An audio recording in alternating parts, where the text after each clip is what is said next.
I am the Highland scribe, Cheryl L. Hudson, storyteller. I am about to begin. Are you ready?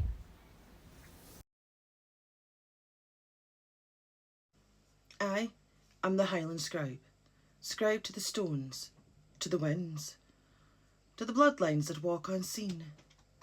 Come closer, closer still. You see, the fire's warm.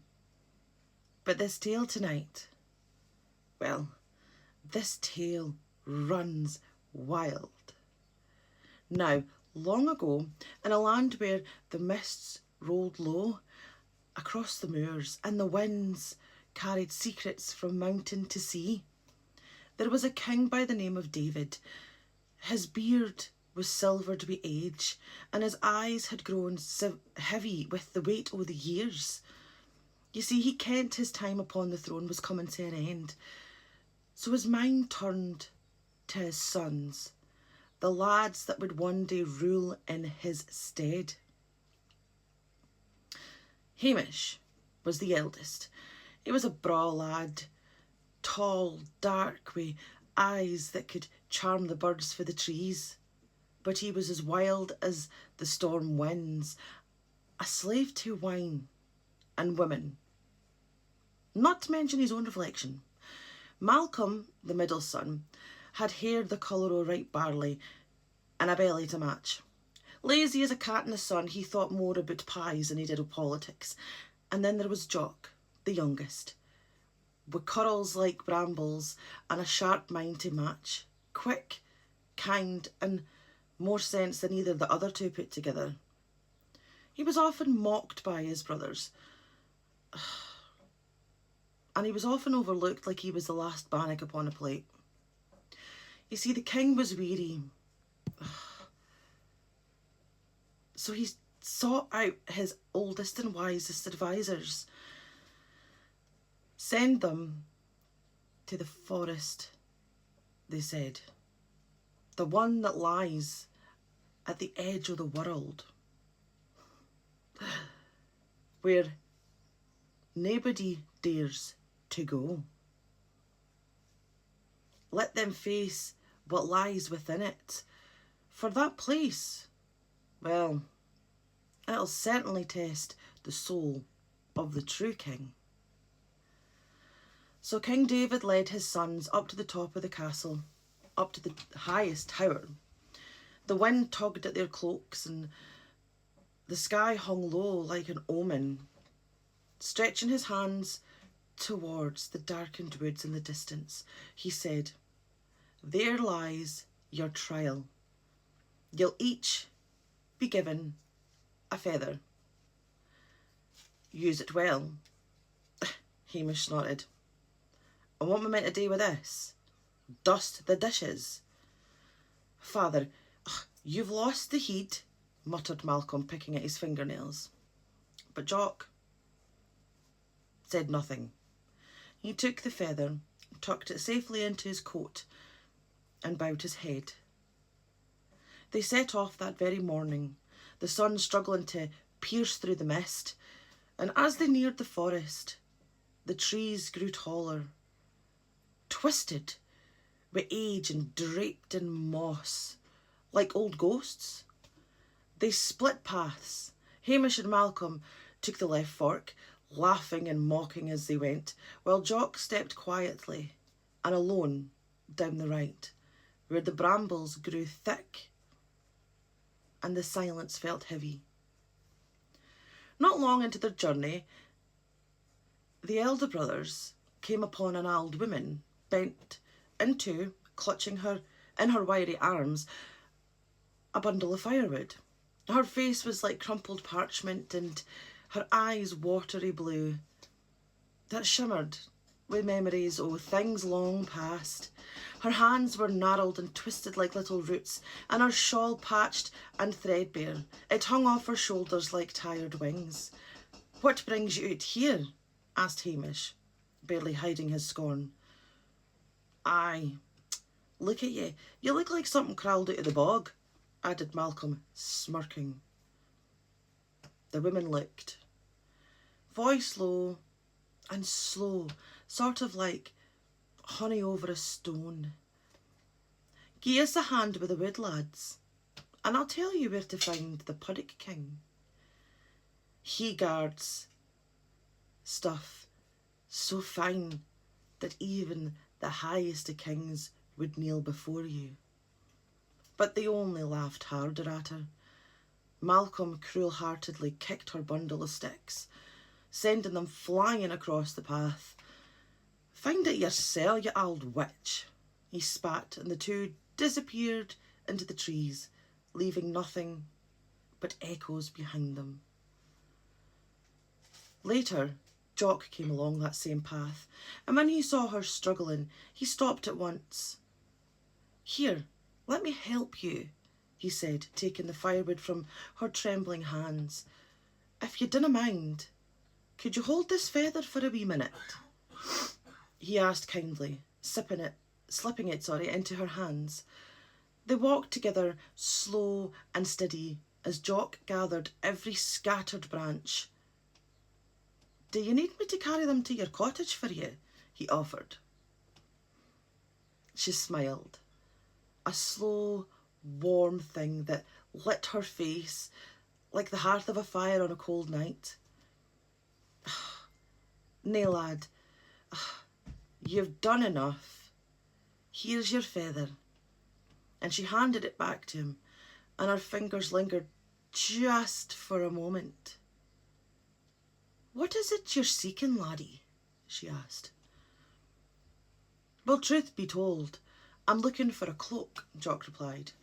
"But no just any cloak, but one that's never been seen in this world. Something magic, something worthy." Her eyes gleamed. I ken just the place." She turned and beckoned him to follow.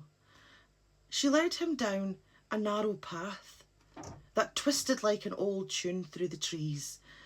At the edge of a glade, they came upon a green, still pond, smooth as glass, and by its banks sat a woman. She was not just beautiful, she was otherworldly. Her hair flowed like liquid night, and her skin shimmered like morning frost, and her gown whispered across the moss as if it had been made of moonlight itself. She looked up, and her eyes met Jock's, and in that moment, the world fell silent. "This is the way," the old woman whispered. And the woman by the pond rose. She took Jock by the hand, and she led him gently beneath the water's surface, into a world that waited below. Jock blinked as he stepped beneath the water's surface, expecting cold and darkness, but instead, the light shimmered, and a beautiful bonny blue it was, and the air felt warm, filled with the scent of wildflowers and peat smoke. He looked round in wonder. Great crystal trees rose for the loch's bed, and strange beasts with glimmering hides. The sky above was rippling water, yet the land below bustled with life. "I didna ken anybody lived here," Jock whispered, staring wide-eyed. "Well, we do," said the lass behind him, smiling with a glint in her eye. "This is the kingdom o' Dunlownie, land o' the deep, waters and hidden wisdoms, and I live here with my father, the king." She led him along a winding path. The road was paved with smooth stones that shimmered like starlight. Now the path was curling past growing mushrooms and silver-leafed hedges, until at last a great castle rose before them. Its towers were twisting like seashells. Its gates were carved from driftwood and bone. Inside, the walls sparkled with moss that glowed gentle green, and in the throne room, At the far end sat a creature the likes of which Jock had never seen. A great, grand Puddock, bloated and regal, his skin mottled with emerald and bronze. Upon his wide head rested a crown of coral and pearls, heavy and noble. "Welcome, Jock," the Puddock boomed, his voice like thunder rolling over the hills. "And what can I do for you?" Jock stepped forward, bowing his head. "Your Majesty, I seek a cloak like none has ever seen before." "Weel, weel, lad," said the Puddock King, letting out a rumble and laugh. "Well, you've come to the right place, my boy, for I hae just the thing." Jock's eyes lit up. "Then may I have it?" "Och, I canna just gie it to you like I would dae sweeties at a fair," the King croaked, shaking his wide head.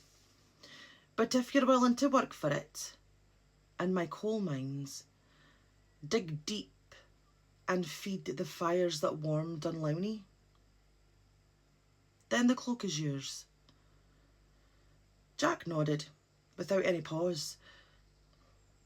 "Aye, I'll do it." So for a whole month, Jock laboured deep beneath the kingdom. The mine was dark and as hot as a dragon's breath, and the soot clung to his skin like shadows. But he worked without complaint, swinging pick and filling carts, feeding the fires that lit the kingdom's heart. And each night, when his bones ached and his back was bent, Princess Gill would be waiting. She'd bring him bannocks and cool water from the springs, and there'd be a bath drawn with lavender and steam. Her hands were gentle, her voice soft as a moonlit sky. And Jock found himself smiling more and more each day.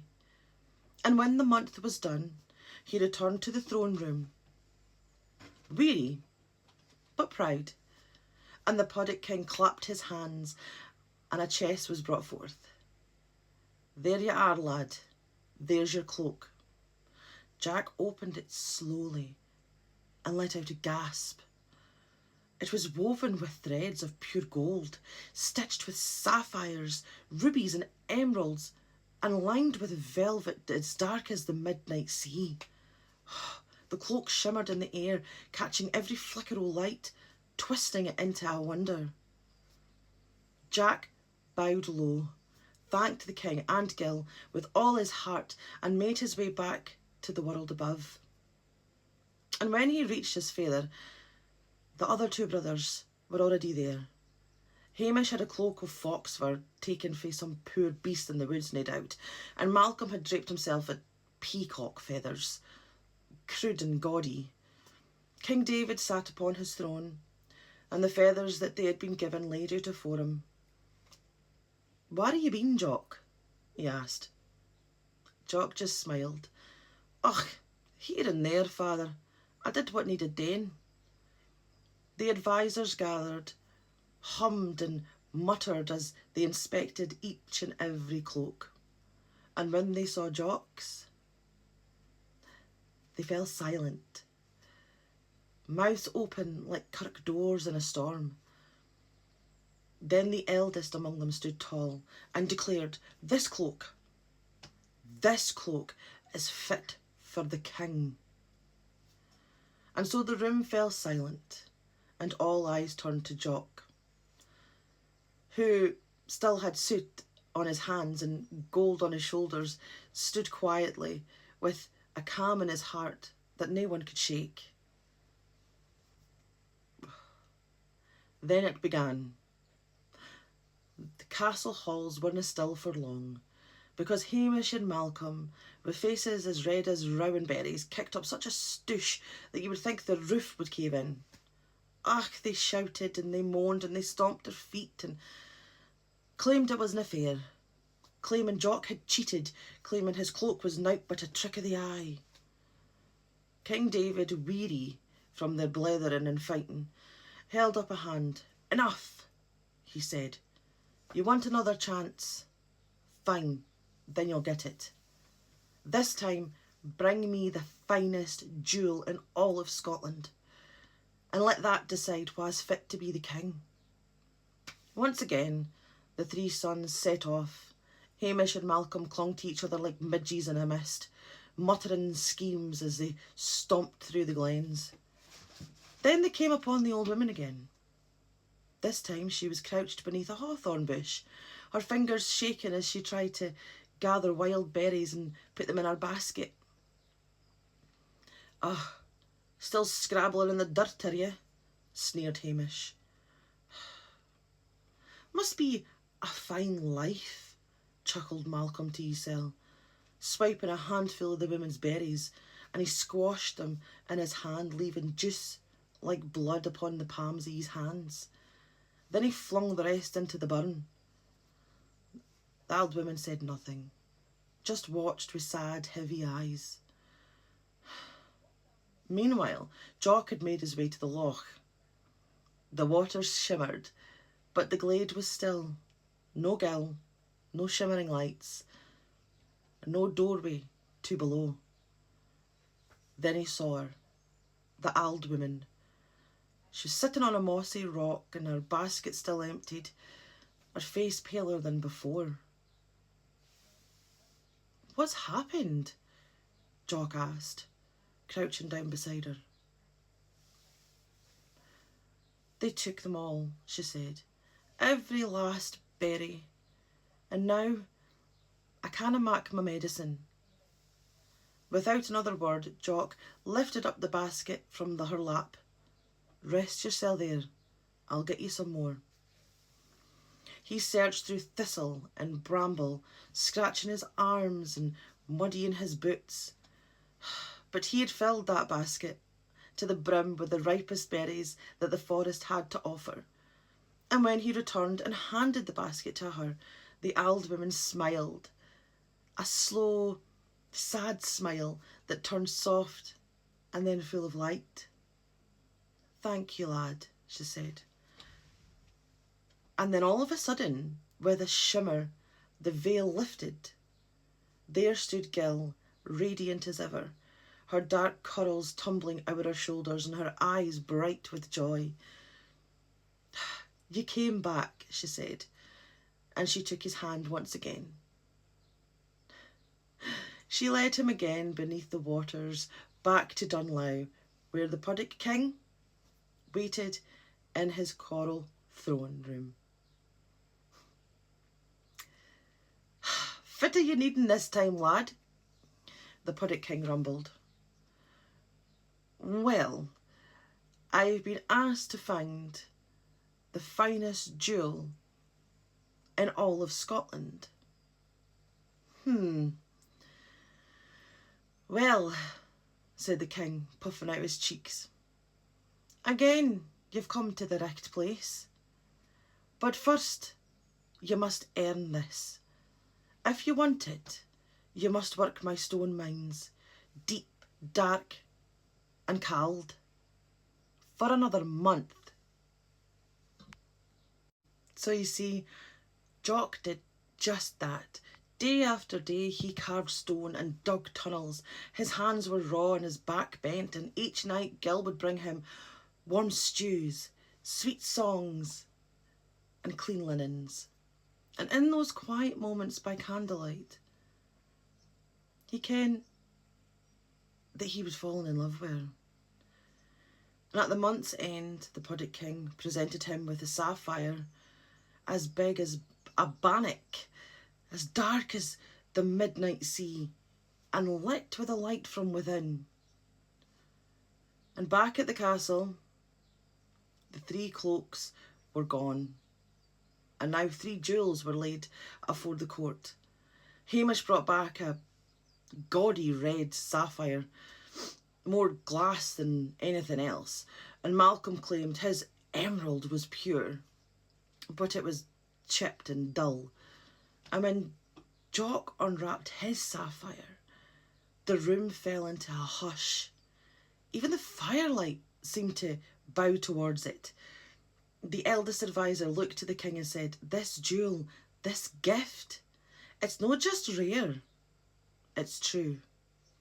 But again, the brothers couldn't stand it. They howled like a puckle bairns. "Oh, denied us, sweetie. One more challenge," they cried. "We want one more test." King David, tired, just agreed. "This final task shall decide the next ruler once and for all, and you'll sign your names to it, binding true and final." Each of them with faces firm signed the parchment.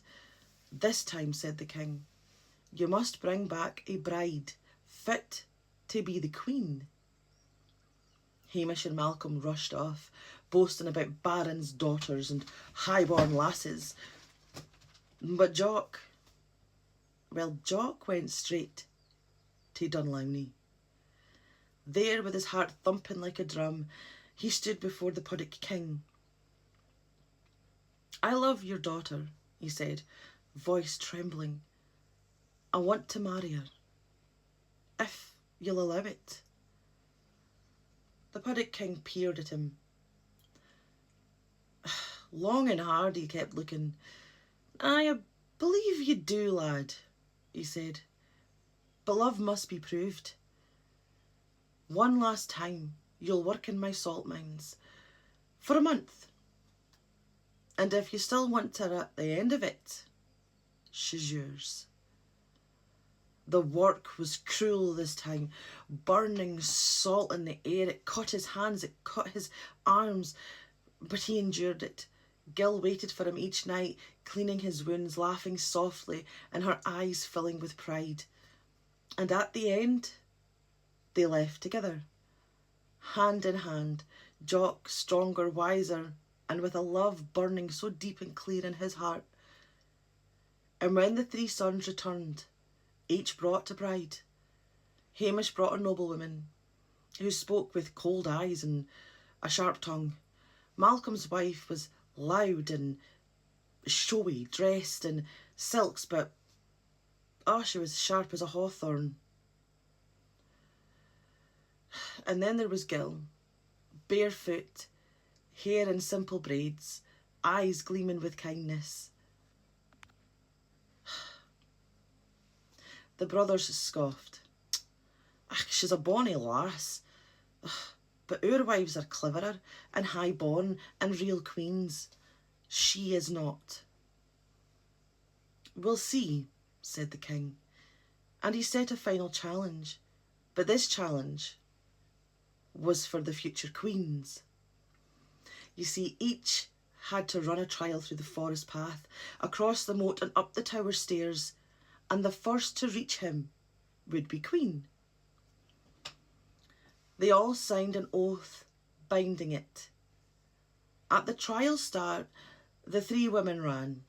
Malcolm and Hamish's wives clawed and elbowed Gil, tripping her over, throwing dust at her, everything. And by the time Gil reached the moat, they were already clambering up the tower stairs. But Gil was the daughter of the Puddock King.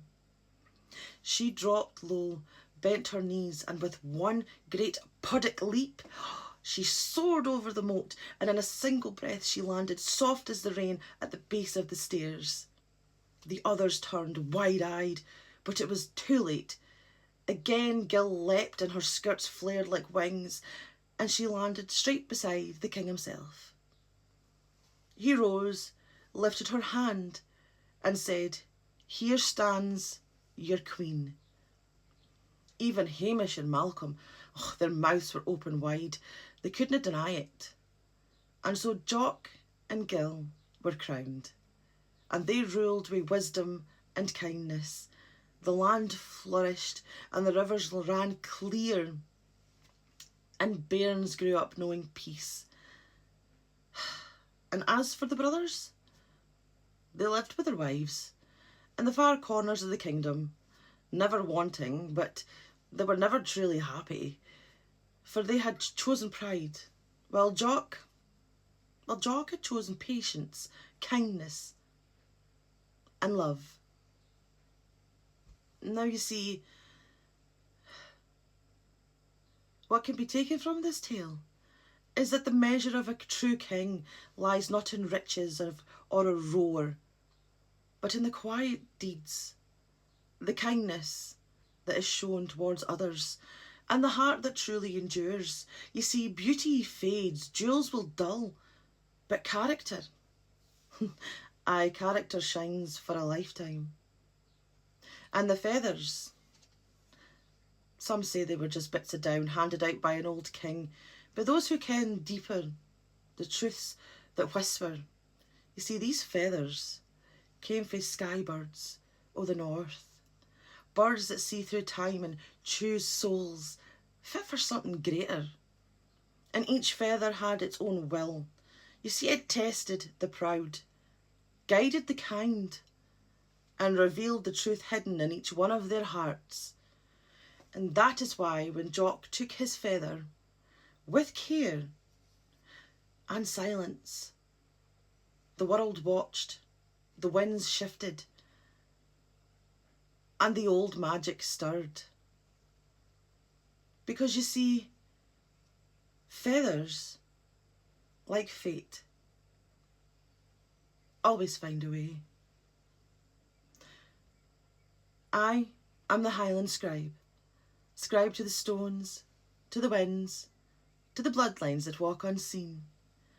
And until the candle lights again and the flame burns bright, sleep well, wanderers.